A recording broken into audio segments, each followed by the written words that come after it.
अस्सलाम वालेकुम नाज़रीन। तो पीसीबी की जीत हुई है, पाकिस्तान की जीत हुई है।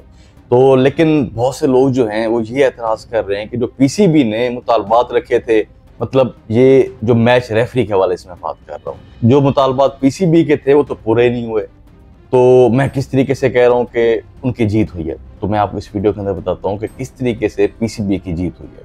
इसके अलावा पाकिस्तान और भारत, उनका दोबारा से टाकरा होने जा रहा है और इन दोनों में से इस दफ़ा कौन मजबूत है, ये भी इस वीडियो के अंदर बात करेंगे। तो पहले बात करते हैं जिस तरीके से पीसीबी ने आईसीसी को टफ टाइम दिया।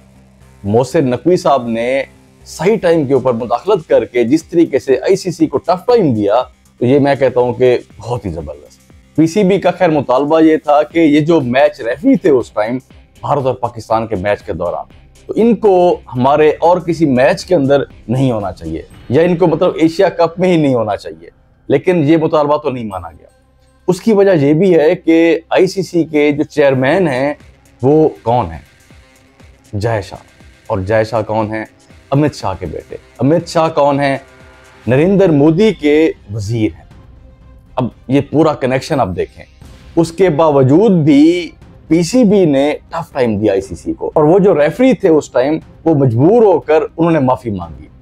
तो मेरे ख्याल से ये भी पीसीबी की जीत है। ये कोई हल नहीं था कि पाकिस्तान जो है वो मैच ही ना खेलता, एशिया कप को छोड़ के चला जाता, तो ये भी मेरे ख्याल से हल नहीं था।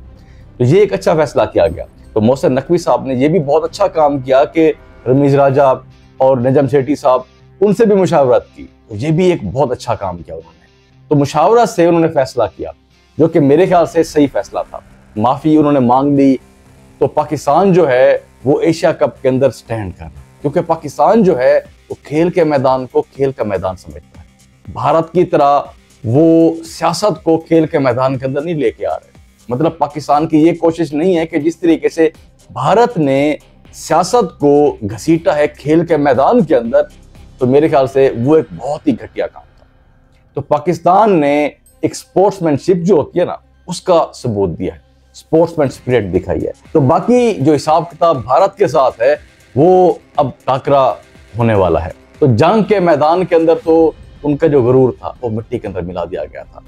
अब इंशाल्लाह इस दफा खेल के मैदान में भी भारत की टीम को शिकस्त दी जाएगी।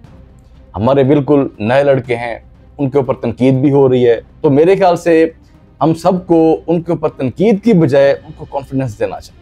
ठीक है, नए लड़के हैं, गलतियां कर रहे हैं, लेकिन मेरे ख्याल से इस टाइम सपोर्ट करना चाहिए। और इंशाल्लाह ये लड़के जो है ना, इस दफा भारत को हराएंगे। इस दफा भारत को इसी एशिया कप के अंदर हराएंगे।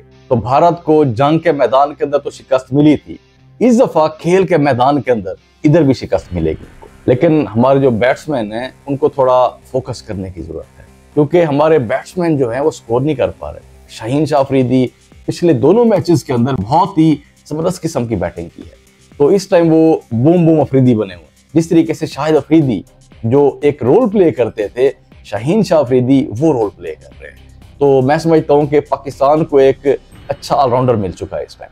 लेकिन जिनका काम है खास तौर पे, वो अपना काम नहीं कर रहे, इसलिए उनको तवज्जो देने की जरूरत है। और अगला मैच जो है वो बड़ा अहम है। अगर जीत जाते हैं तो मेरे ख्याल से भारत जो है वो कहीं मुंह दिखाने के काबिल नहीं रहे। जिस तरीके से वो सियासत खेलते हैं ना, सियासत को मैदान के अंदर लेके आते हैं, उनको लग पता जाएगा। हम यही उम्मीद करते हैं कि हमारे जो खिलाड़ी हैं अच्छा परफॉर्म करेंगे और इंशाल्लाह भारत को शिकस्त देंगे।